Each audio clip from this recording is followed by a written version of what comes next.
Return to the old? Should the vibrant humor of a young American girl be stifled in the pages of Punch? Should the swift tempo of her life be slowed to the crawl of a match at cricket? Should her accustomed native comfort perforce conform to England's warm drinks, cold rooms, drafty windows, smoky chimneys, faulty plumbing? 2 million houses have no windows at all, and frequently the roof and walls have gone with the windows.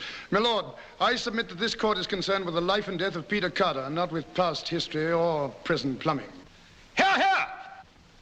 But Peter Carter's character, sir, like every other human being, has been formed by circumstance, by a chain of circumstances.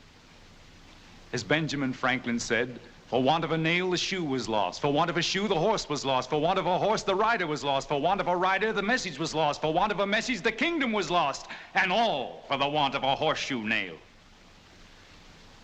You've heard of Benjamin Franklin, sir? I beg you, in George Washington's words, labor to keep alive in your breast that little spark of celestial fire called conscience. That could not have been said by an Englishman, sir. What was George Washington? Conscience, Mr. Fowler.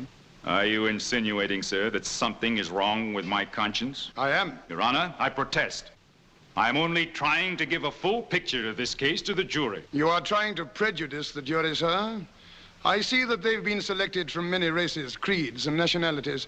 I cannot believe them interested in ancient grudges against Peter Carter's ancestors, nor in present grumblings about drafty windows. I don't need to prejudice the jury, sir. They're already prejudiced against your country, and with good reason. You can't pick a jury that isn't. Look closely at the distinguished members of the jury, sir. The first member is Jean-Marie Barrault, French. Has any century passed without war between England and France? The second member is Gregorius Johannes Boonshuyer, burger van Transvaal. the Boer War, Dr. Reeves. The third member is Ivan Bedny, Ruski. what? I'm Russian. The Crimean War, Dr. Reeves. And you, sir? Chanjiming, Peking. Don't forget England's attack on China in 1857, occupying unprotected Peking. And you, sir? Rara Tejpailal from the Punjab. Think of India, Dr. Reeves. Think of India. And you, sir? You are? James Monaghan, Irish. Choose a new jury anywhere, Dr. Reeves. It will always be prejudiced against your country. My lord, I wish to take counsel for the prosecution's advice. I challenge the jury and request that a new one be chosen.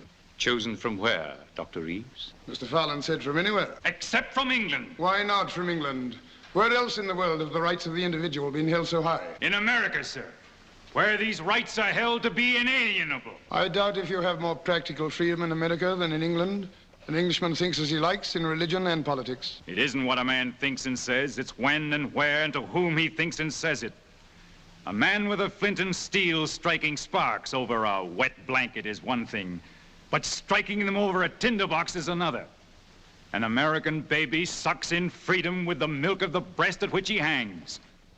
A man can see further, sir, from the top of Boston State House, and see more worth seeing than from all the pyramids and turrets and steeples of all the places of the world.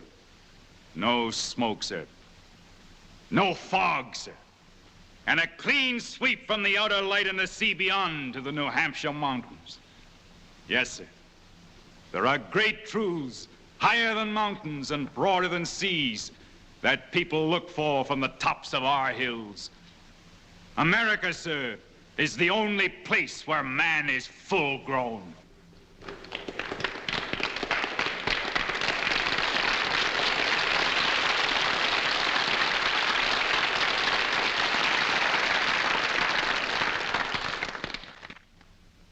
Then I choose a jury of Americans. of Americans, sir, selected from every walk of American life. If there is one who has fought in the wars of independence, I want one who has fought shoulder to shoulder with us against our common enemies in this century. If the third has a mind that can only think 170 years back, I want the fourth to be thinking 170 years ahead. I cannot deny that I hope, no, that I know that this jury will be prejudiced in favor of my case. For I am pleading for the rights of the individual against the system. But it is also against the law, Dr. Reeves. The eternal law of the universe. Nothing is stronger than the law. The whole universe is built upon it. This is a court of justice, not of law. My lord, I ask for a new jury of American citizens. Do you agree, Mr. Fallon? I would welcome such a jury, Your Honor. The jury will stand. The jury will retire and the new jury will take their place.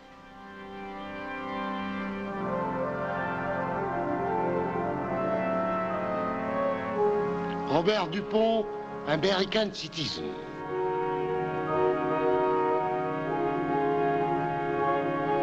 Lieutenant Piet van der Eyck, American citizen.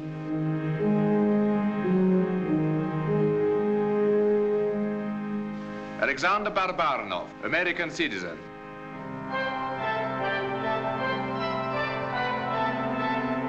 George Wang, American citizen.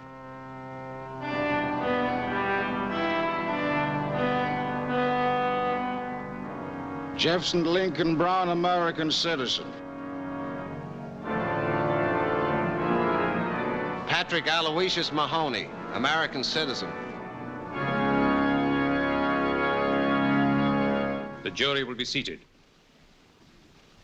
Counsel for the defense. Here in this rose is my case. And what is my case?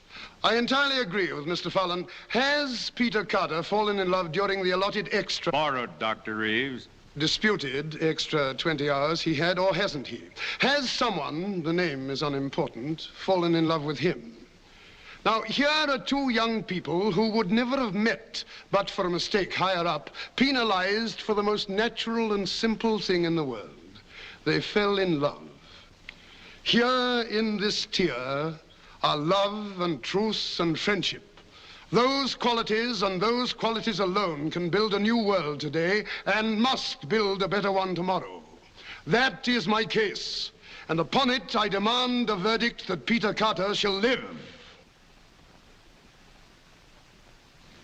Your Honor, we all feel that the defendant and this young girl should be given a chance to be heard. My lord, nothing is impossible.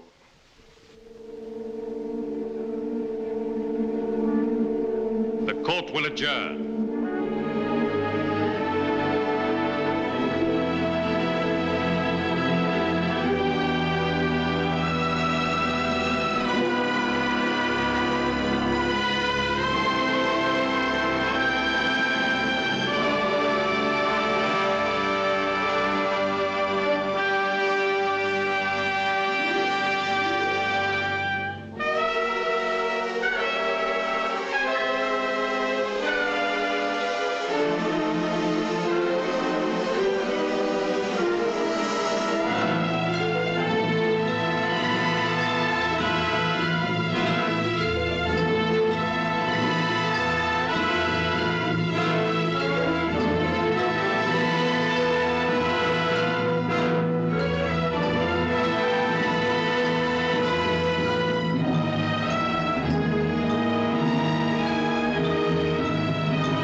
There is no reason to deny ourselves the dimension of time. It will not disturb us. The jury feels it would help establish a true picture of the conditions. Very well.